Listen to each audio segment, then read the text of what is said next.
Which takes us then, Dan, and we're going to spend a good time talking about this because I think there are plenty of things to talk about. Your initial impressions over the next couple of minutes of that game at Wembley, which ended, as we all know, England 0, Brazil 1.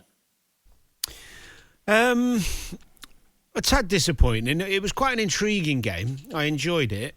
There was, I thought, a good positive energy from the England squad in terms of trying to press Brazil high up. I was listening to a couple of people this morning who were saying, they lacked intensity. They didn't. Actually, England really went after Brazil and caught them out time after time. I was watching a lot of the game thinking, why do Brazil persist on playing out when they keep getting caught at the back? But so from that aspect, I was pleased. It wasn't drop off and cautious. It was quite a confident performance in that respect. I think the disappointment was the lack of creativity and bravery in the final third. I don't think. I mean, Kane's obviously a miss. Saka's a miss, but I don't think Foden and Gordon got on the ball enough in good enough areas to hurt them, which wasn't all their fault, by the way, because you've got to get them the ball in dangerous areas.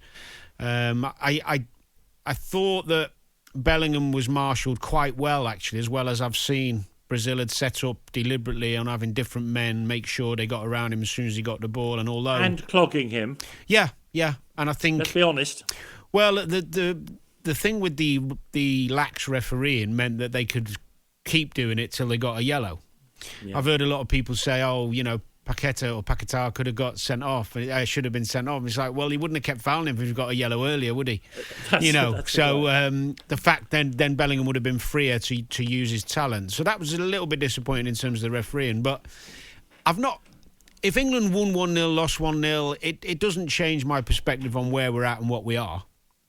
We are a powerful side. We've got really talented players. But we are, like many, many top teams at international and club level, reliant on certain players being in the team to make us different. And Kane is one of them. And I think that when he's not there, we don't have anybody really at the moment who is confident enough and brave enough. And Tony might be the man. We might see him start. I hope we see him start this week. Certainly doesn't lack confidence, that's for sure. No, but I mean, there's a difference between being. I mean, Watkins has been confident in the Villa shirt, but when you get an England shirt on and you're in the shadow of Kane and you're expected, it's a different pressure. So I think we need, if we want to win the Euros, I think the only thing I'd take from it, without Kane, it would be a struggle. Okay, well, again, which is stating the bloody obvious, really. Yes, well, I'll state the obvious too, and then we'll get into it in a few seconds' time. First of all, no one needs to panic.